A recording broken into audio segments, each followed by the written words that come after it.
Una po sa ating mga balita, higit 7 milyong mga pamilya ang makikinabang sa pinalawak na pag-agapay sa mga nangangailangang Pilipino. Ito'y sa gitna ng nagpapatuloy na epekto ng krisis sa Middle East at pagtitiyak ni Pangulong Ferdinand R. Marcos Jr. matatanggap ang tulong na ito ng mabilis at maayos. Si Clazel Pardilla sa sentro ng balita. Pinaigting pa ni Pangulong Ferdinand R. Marcos Jr. ang pagbibigay ng tulong sa mga Pilipinong apektado ng mahal na presyo ng langis, dulot ng nagpapatuloy na sigalot sa gitnang silangan.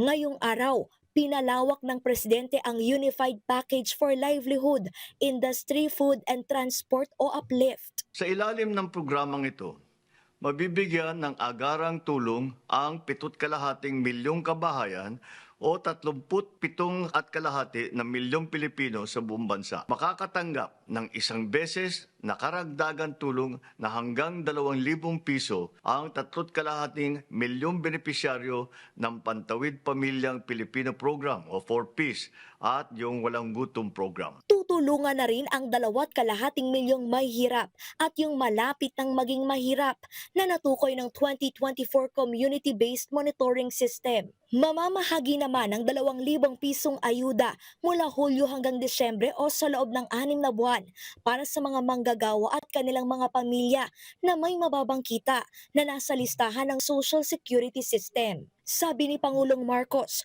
patuloy pa rin kasing nararamdaman ang epekto ng tensyon sa gitnang silangan na nagdudulot ng banta sa pandaigdigang supply ng langis at nakakaapekto sa ekonomiya pati na rin sa presyo ng mga bilihin na nagpapabigat naman sa gastusin ng mga Pilipino. Layunin ng uplift assistance na mapangalagaan ang kakayahan ng mga pamilyang Pilipino na matustusan ang kanilang pang-araw-araw na pangangailangan. Kasabay nito, pinalawak natin ang saklaw na tulong upang mas maraming Pilipino ang makinabang sa programa.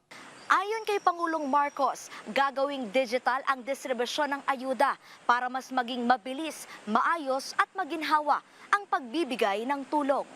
Clazel Pardilla para sa Bayan.